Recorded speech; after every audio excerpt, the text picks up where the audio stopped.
Bonsoir à tous, ravi de vous retrouver sur le plateau d'Accès Direct. Nous sommes ensemble pour 45 minutes d'actu et de découverte sur 8 Mont-Blanc. Il est 18h, plein d'idées de sortie en ce vendredi 28 septembre. Nous commencerons avec la saison du Conservatoire à rayonnement régional d'Annecy. Je reçois son directeur, Jean-Michel Audio, dans quelques minutes. Nous parlerons ensuite équitation avec Mathieu Héroux, le directeur de Roche Expo. Le salon Équidespace a commencé aujourd'hui à La Roche-sur-Foron. Plus de 500 chevaux seront présents sur l'ensemble du week-end. Et puis comme chaque vendredi, Camille viendra nous partager ses bons plans et ses idées de sortie. Mais avant, on attaque avec les titres du JT. Salut Victoria. Salut Fanette. Alors on va revenir sur un drame dans le JT qui avait marqué les esprits, c'était il y a 3 ans. Et oui, c'était en décembre 2015. Ce matin, au tribunal de grande instance d'Annecy, se tenait donc le procès du jeune chasseur qui avait tué le trailer Gaël Lavie. On écoutera quelques réactions à ce procès, puisque le chasseur a été condamné ce matin, donc à 3 ans d'emprisonnement, dont 2 avec sursis. Et puis, un chantier d'ampleur du côté d'Annemasse. Oui, la gare d'Annemasse fait donc peau neuve. À 1 an de l'entrée en service du CEVA, elle fait l'objet d'un important chantier de 50 millions d'euros. Et puis un rendez-vous pour les amateurs de YouTube et autres plateformes qui se déroulent ce week-end à Genève. Tout à fait, c'est la 2e édition du Royaume du Web à Palexpo. Donc grand rassemblement pour tous les amateurs et les professionnels de la toile. On verra le reportage de Sébastien Germain. Merci Victoria. Alors tu restes avec moi. On va peut-être faire un petit coucou à Manu qui est à Tétrousse. Alors on n'arrive pas à le contacter, logique. Alors il est au refuge de Tétrousse, donc du coup c'est très haut. Donc voilà la connexion. Par contre il a réussi à nous envoyer une petite vidéo pour nous expliquer un petit peu ce qu'il fait là-bas. Et coucou Fanette, eh bien oui, moi je me trouve à 3200 mètres d'altitude ici au niveau du refuge de Tétrousse, première halte sur notre aventure qui devrait donc nous mener au sommet du Toit de l'Europe, au sommet du Mont Blanc demain matin aux alentours de 8 ou 9 heures. Alors là je suis donc avec Jean-Michel Jorda et son amie Isabelle. On a commencé un premier stop, une route qu'on a commencé depuis le col de Vose, donc un peu plus bas dans la vallée. On a fait quelques heures de marche pour arriver ici à Tétrousse. Et donc pour le programme pour demain, c'est un départ à minuit et demi, 1h du matin environ, pour une arrivée au sommet qu'on espère pouvoir vous livrer en direct sur la page Facebook de 8 Mont Blanc aux alentours de 8 ou 9 heures du matin. On va suivre ça avec attention. D'ailleurs, ils vont dormir dans une tente puisque le refuge de Tétrousse est fermé. L'hélico est en train de faire les derniers élitreuillages. Donc voilà, et puis on y reviendra lundi dans le JT avec de très belles images, j'en suis sûre, de Manu. On passe à la revue de presse Victoria avec un anniversaire pour commencer. Oui, il s'agit de l'anniversaire de l'entreprise Ugitech, basée à Ugine, qui fêtait donc ses 110 ans. Ça s'est passé les 21 et 22 septembre dernier. Des portes ouvertes et puis des visites qui ont été organisées. Donc dans l'article de l'Écho des Pays de Savoie, on peut lire que 1500 visiteurs ont été accueillis au cours de ces journées. On apprend aussi que l'entreprise va bien. Après des difficultés en 2016, elle reprend une bonne dynamique en 2017 et ça se poursuit en 2018. Donc une entreprise emblématique de la région qui se porte bien.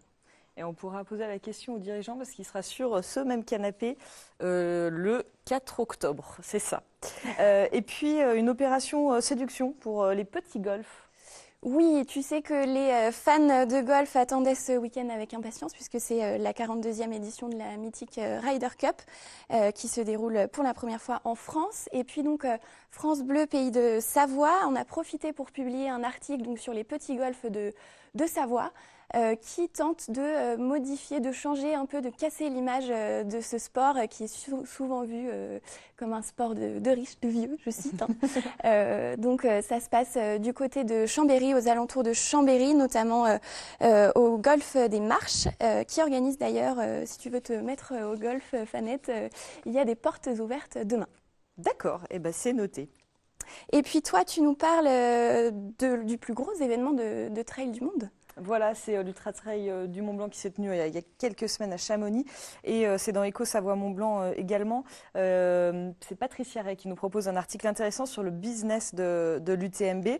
Donc tu l'as dit, c'est le plus gros événement de trail au monde et il génère des retombées économiques pour la vallée énormes, au moins 8,5 millions d'euros. L'Office de tourisme comptabilise au moins 80 000 nuitées, dont 71 000 dans la seule vallée de Chamonix sur la semaine du trail. 87% des participants ont prévu de revenir à un moment dans la vallée, donc c'est aussi une super opération de communication. Et puis pour les commerçants, la semaine de l'UTMB équivaut à celle de Noël, donc plus 50 à plus de 70% de chiffre d'affaires. Donc c'est un événement qui a un fort impact économique sur l'ensemble de la vallée de Chamonix. C'est énorme. Et là, il faut que tu me lances sur le deuxième. Oui, alors, on parle, en plus, ça m'a bien marqué aussi cet article, on parle de riders qui sont solidaires. Voilà, on en avait un petit peu parlé l'année dernière, je pense qu'on essaiera de faire un sujet dans le JT, parce que ça commence tout juste. En fait, c'est Ski Pass qui s'intéresse à l'opération Riders for Refugees. Depuis 3 hivers, l'association se mobilise pour collecter des vêtements chauds de ski pour les distribuer ensuite aux réfugiés. Il les distribue à Annecy, Briançon, Vintimille et Athènes. Donc la collecte a lieu tout le mois d'octobre pour une distribution en novembre et décembre. Parmi les lieux de collecte qui peuvent intéresser les téléspectateurs, Chambéry, ça se passe à Montaze-Sport, à Chamonix, c'est Beer O'Clock, et à Annecy, il y a Art by Friends et Yoga Searcher. Et puis, ils ont aussi un stand où on pourra donner les vêtements au moment du Hi-Fi Festival, donc le week-end prochain. Donc voilà, une belle opération. Je pense qu'on aura l'occasion d'en reparler. Merci beaucoup, Victoria. Je te retrouve tout à l'heure pour le rappel des titres. On parle programmation culturelle maintenant avec Jean-Michel Audiot, le directeur du Conservatoire à rayonnement régional d'Annecy. Je vous en prie, bonsoir. Bonsoir. Alors, pour commencer, pour savoir de quoi on parle, quelle est la vocation d'un conservatoire à rayonnement régional ?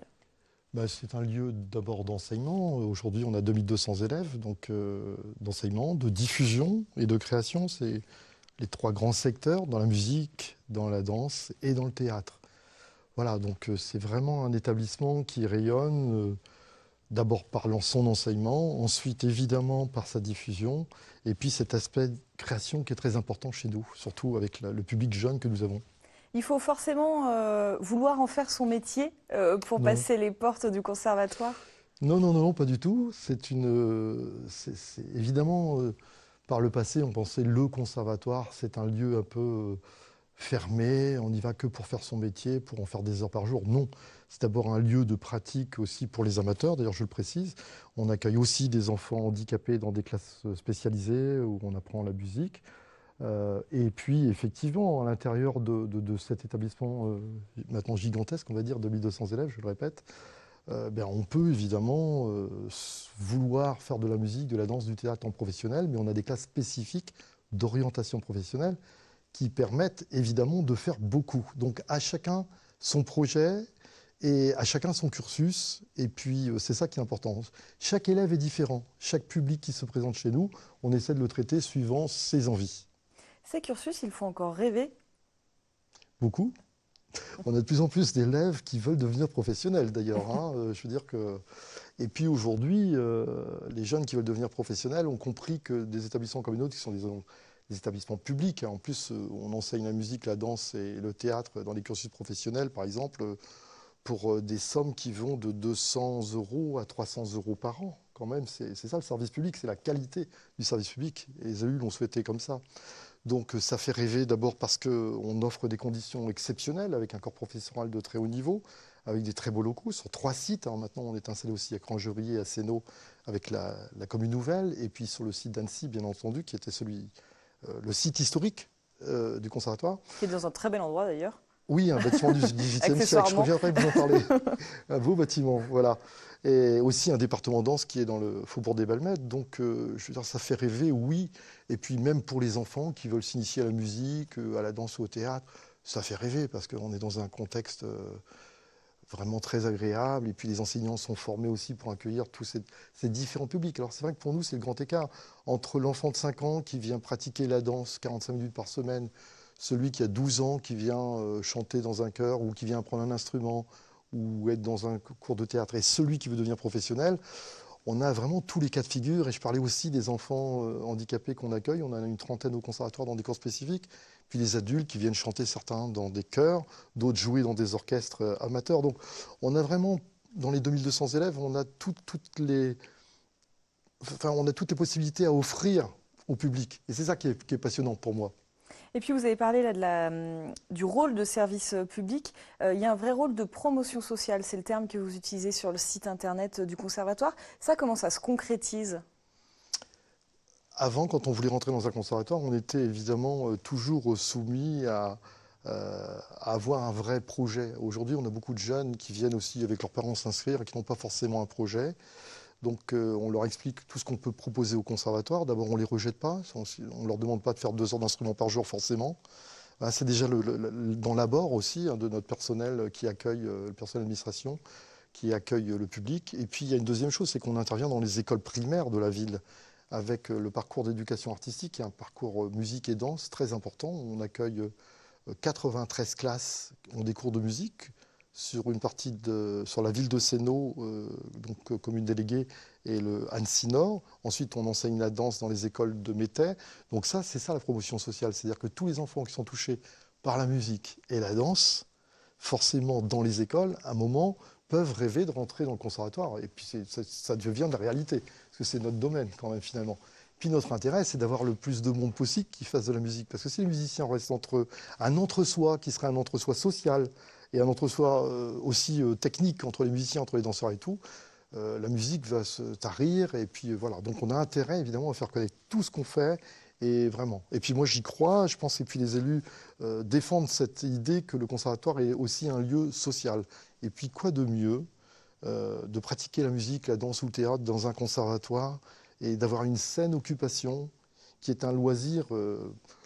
Je dirais que c'est plus qu'un loisir, on n'y vient pas 1h30 et puis on s'en va. Enfin, il y a quand même une pratique, voilà. Et je le disais tout à l'heure, des concerts, des spectacles qu'on donne avec les élèves, et aussi avec des artistes invités. Ces disciplines, elles ont évolué au fil du temps. Du coup, vous devez sans arrêt vous adapter? Oui. L'image des conservatoires, c'était uniquement le piano, le violon, l'image du musicien classique, etc. Alors moi, je suis musicien classique, donc je suis très à même de défendre une autre idée, parce qu'on ne peut pas me taxer de dire oui, mais toi, tu ne connais pas la musique classique. Donc je suis musicien classique, moi je suis passé par les fourches codines des conservatoires et dans mes études et tout.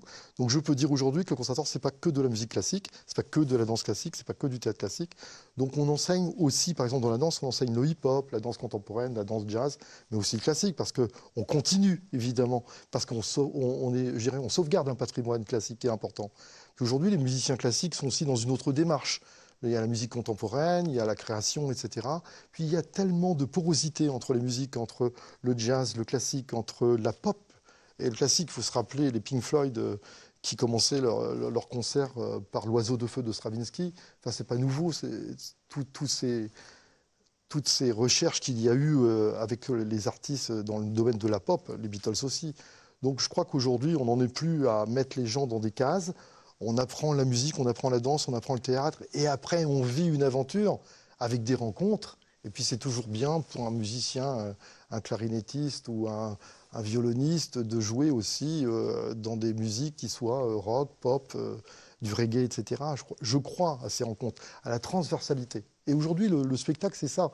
C'est une grande transversalité entre le cinéma, la vidéo, le théâtre, la danse, la musique. Tout ça se mélange et on n'a plus des artistes complètement fermés. Je dirais pas ça, mais passionnés seulement par leur domaine. Il y a vraiment une explosion de ce côté-là. On voit diffuser là des images de la saison à venir, parce que donc on peut aussi aller découvrir, écouter, regarder au conservatoire. Ce rôle-là aussi de diffusion, il est important pour vous?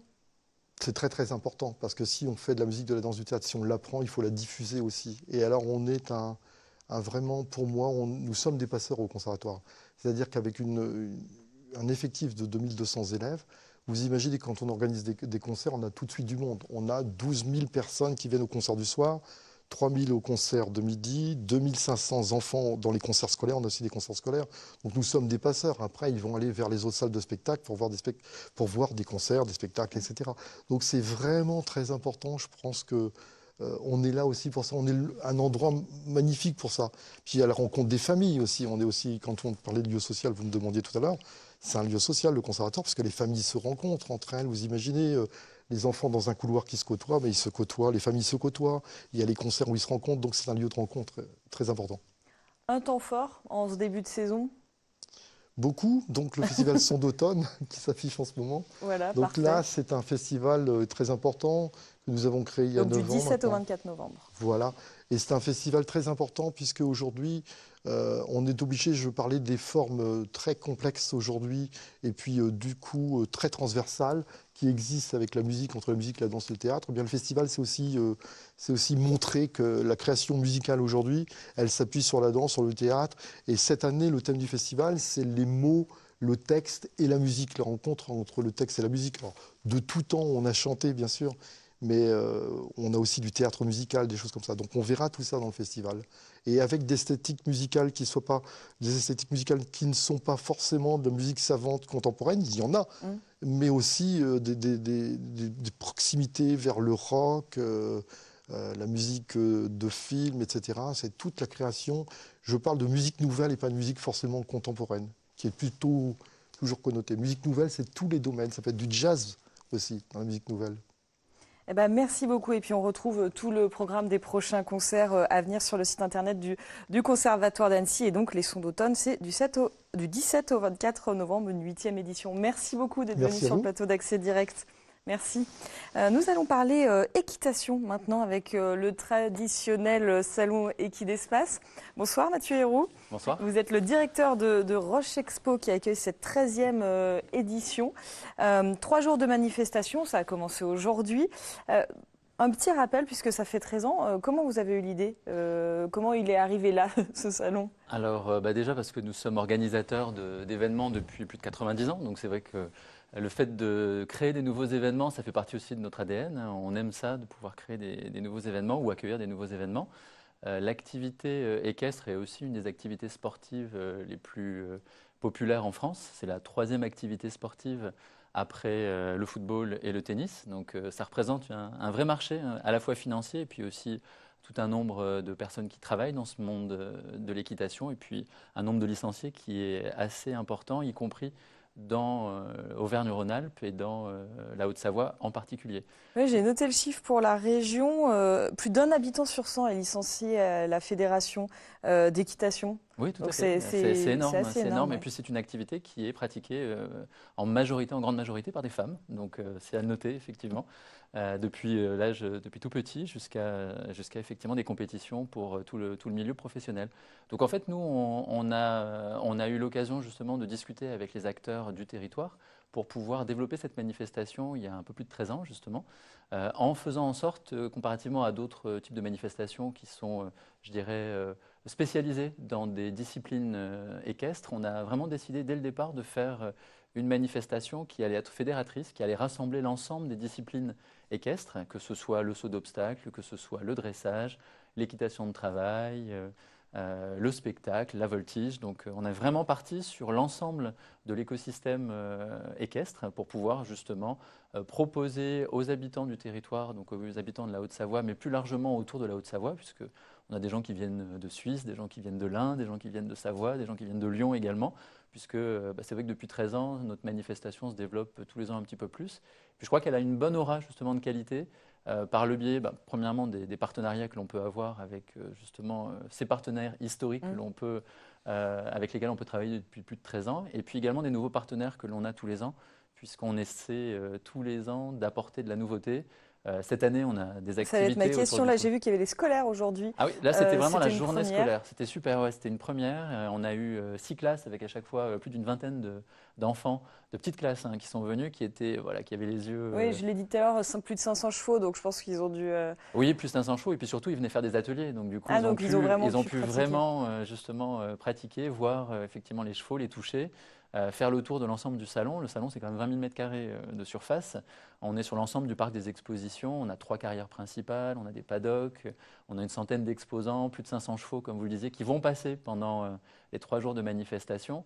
On a aussi toute une partie technique que les enfants n'ont pas pu visiter parce que c'est vraiment, en termes de sécurité, on fait très attention, mais il y a une partie technique qui est énorme, puisque c'est vrai qu'accueillir 500 chevaux sur 3 jours, logistique. il y a une grosse logistique, il y a des questions vétérinaires, il y a des questions effectivement d'organisation, d'arrivée justement des chevaux avec leurs cavaliers, qu'ils viennent pour les 3 jours de manifestation ou qu'ils viennent juste pour la journée. Donc on a une très très grosse logistique et on travaille là aussi avec des partenaires spécialisés dans le monde du cheval qui font en sorte que ça se passe très très bien en toute sécurité et sanitaire et sécurité des personnes.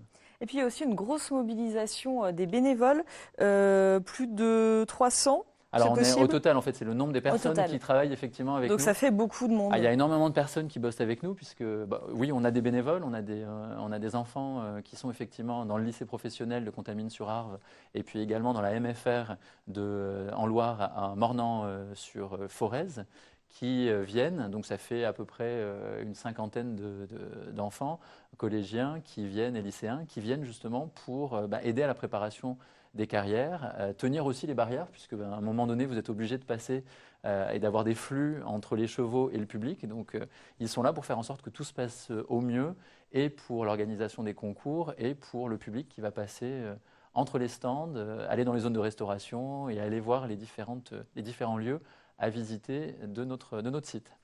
Alors, les foires générales, alors j'avais noté perdre dynamique, mais on en a un petit peu discuté avant d'aller en plateau. Apparemment, ce n'est pas le cas de Roche Expo, mais Savoie Expo avait annoncé une fréquentation plutôt en baisse cette année. Palexpo a un petit peu le même souci. Ce genre de salon spécialisé, ça mobilise vraiment le public? Oui, parce que c'est des salons de passionnés, c'est des salons de passionnés. Donc c'est vrai qu'on se rend compte qu'à chaque fois, vous avez de plus en plus de monde qui viennent, spécialement quand vous avez l'opportunité, comme sur le salon du cheval Equidespace, d'être le premier salon indoor après la saison d'été.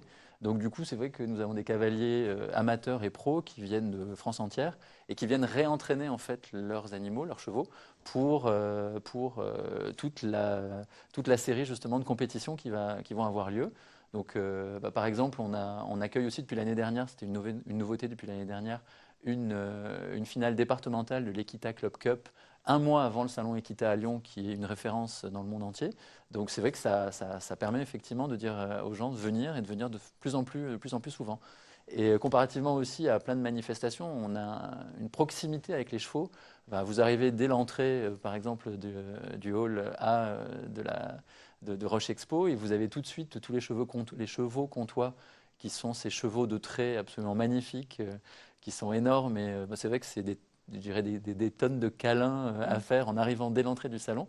Et ce qui est vraiment très apprécié par le public, que ce soit effectivement les amateurs, les professionnels, mais aussi les familles qui viennent passer juste un moment pour découvrir justement les chevaux, pour découvrir les différentes activités, faire des initiations, et puis voir le western, le spectacle, le gala, avec d'ailleurs une nouvelle troupe que l'on a pour la première fois pour les 2 spectacles des Nocturnes, donc ce soir et demain soir, avec les chevaux de prestige, un spectacle américain, Far West, qui va être vraiment sublime ce soir. Et puis, un dernier mot, il y a pas mal de choses autour du handicap, avec la mobilisation de 2 associations. On a parlé de Poney Prestige, si je ne me trompe pas, en début de semaine dans la revue de presse, ou là avec des ateliers qui peuvent aussi intéresser les gens. Avec des ateliers justement pour les personnes handicapées, et puis avec aussi une première, puisqu'on a une selle qui s'appelle Hippolybe, qui est présentée justement pour permettre aux enfants handicapés de pouvoir se tenir en autonomie sur un cheval, sans avoir besoin justement d'être tenu par une personne accompagnante. Et ce qui est vraiment fantastique pour l'autonomisation des enfants sur cette activité équestre. Eh ben, merci beaucoup et puis bon salon du coup. On vous attend pendant 3 jours, ce soir, demain et jusqu'à dimanche, avec 2 nocturnes jusqu'à 23h ce soir et demain soir. Eh ben, c'est noté. Merci beaucoup d'être venu sur le plateau d'Accès Direct. On va passer à l'agenda de Camille qui, j'en suis sûre, a suivi avec attention puisque... Est-ce que tu es licenciée ou pas à la Fédération d'équitation? Non, même pas. Même pas. Donc tu n'es même pas compté dans les 1 habitant sur 100. Mais j'y serai quand même peut-être. Donc on va commencer. Bonjour, enfin on s'est vu toute la journée, mais un chiffre pour commencer ton agenda. Oui, on fait un petit bilan sur le handisport. Mercredi matin, je suis partie avec Damien à la fraîche pour vous faire vivre un petit peu l'événement. Donc Annecy court pour handisport. Donc figurez-vous que l'objectif kilométrique pour Annecy a été atteint avec 50 135 km. Ah oui, tout juste. Voilà, tout juste. Pour rappel, l'année dernière, ils avaient fait 47 324 km et les participations s'élèvent à 9 837 participants. Donc un petit peu moins que l'objectif de base qui était 10 000, mais un petit peu plus quand même que l'année dernière puisqu'ils étaient 9 313 personnes. Et on fait un petit tour aussi pour la Savoie puisque j'en avais parlé. Pour le coup, ça a été une grosse réussite. 9 290 km au compteur cette année, le double puisque l'année dernière, c'était seulement 4 607 km parcourus. Enfin, je dis seulement, mais c'était déjà très bien. Hein, mais voilà, c'est quand même le double pour une deuxième édition, c'est plutôt pas mal. Et puis, côté participants, 1802 coureurs et coureuses cette année contre 1239 en 2017. Donc, c'est plutôt prometteur. Et un grand bravo à tous, du coup, pour votre mobilisation et bravo aux organisateurs et bénévoles qui ont fait vivre cette journée. Et bravo à toi, tu as fait 2 tours, je crois. Tu as eu le temps de faire 2 tours. J'ai pas eu le temps de faire beaucoup de tours, toujours ça. C'est toujours ça. Et puis, on continue avec un rendez-vous devenu incontournable. Voilà, 30 ans que les Virades de l'Espoir sont devenus un événement national festif et solidaire. Pour ceux qui n'en auraient peut-être jamais entendu parler, ce sont donc des événements organisés partout en France pour aider aux recherches pour vaincre la mucoviscidose, une maladie qui est invisible mais très lourde. Il faut savoir que les malades reçoivent environ 2 à 6 heures de soins chaque jour et qu'un enfant sur 2500 est touché en Europe. Je vous propose de regarder la petite campagne de mobilisation.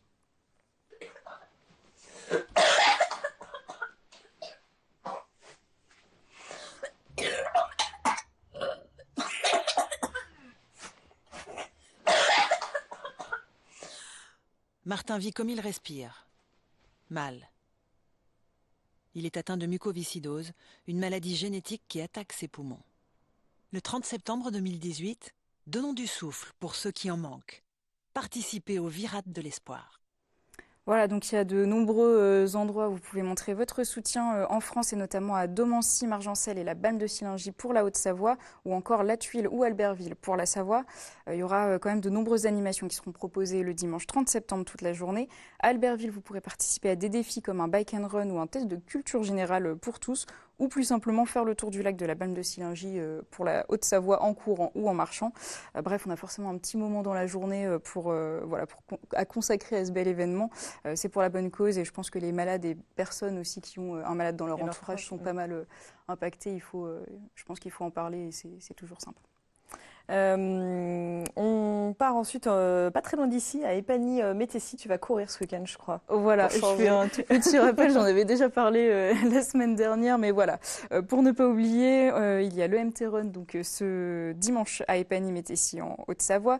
2 formats de course, 5 et 10 km au profit des écoles pour permettre aux élèves de faire plus de sorties scolaires, par exemple.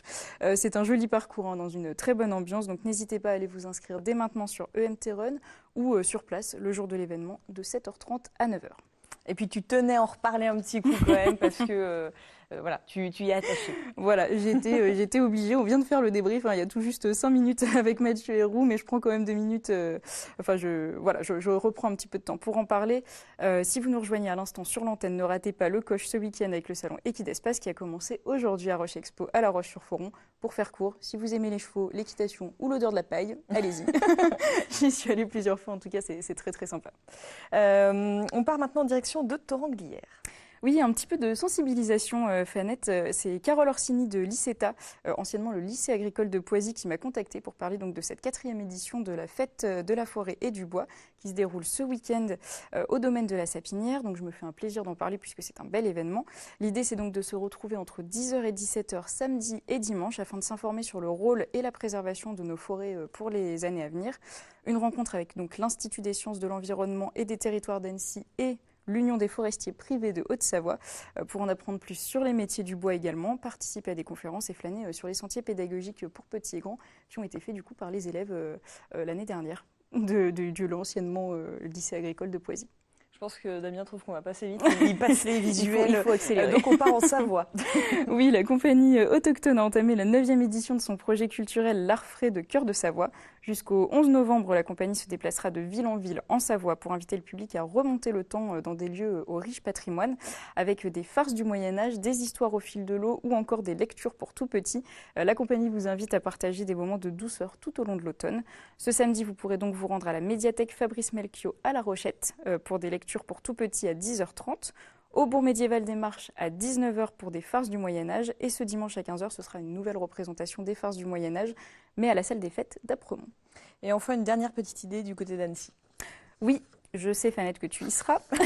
Je sais que tu n'es pas indifférente à la mode et aux jolies trouvailles que l'on peut faire avec les fripettes, donc qui prendront possession de la galerie Art by Friends à Annecy demain samedi de 9h à 18h. Donc non seulement vous pourrez y trouver des petites merveilles à prix doux, mais en plus ça permet de faire vivre la seconde main et de réduire nos poubelles. J'étais obligée de le dire. Moi, je suis conquise par le principe. Donc voilà, on trouve de très jolies choses d'occasion et on libère de la place dans l'armoire de nos amis. Et puis, j'en profite pour faire un petit mot du coup sur la vente éphémère des hirondelles qui a commencé aujourd'hui au Woodstock Garden, toujours à Annecy, et qui prend fin dimanche à 20h. Les hirondelles, on les a reçues mardi dans Accès Direct. Elles ont fait un beau travail de mode éco-responsable. Donc voilà, vous pourrez retrouver quelques pièces sur place ce week-end. Merci beaucoup Camille, encore plein de belles choses, merci. Voilà. Je me lève pour accueillir Victoria pour un très rapide rappel des titres. On reviendra sur le procès du chasseur. Oui, effectivement, ça s'est passé ce matin au tribunal de grande instance d'Annecy, le procès de ce chasseur qui avait tué le trailer Gaël Lavie en décembre 2015. Et puis un chantier d'ampleur du côté d'Annemasse. Oui, la gare d'Annemasse fait peau neuve à 1 an de l'entrée en service du CEVA. Elle fait l'objet d'un important chantier de 50 millions d'euros. Et puis une idée de sortie du côté de Genève. Oui, c'est le Royaume du Web qui se déroule ce week-end à Palexpo à Genève. Grand rassemblement de youtubeurs, influenceurs. Sébastien Germain est allé les rencontrer. Merci beaucoup Victoria, tu ne bouges pas, vous non plus, on se retrouve dans quelques minutes pour le JT. À tout de suite.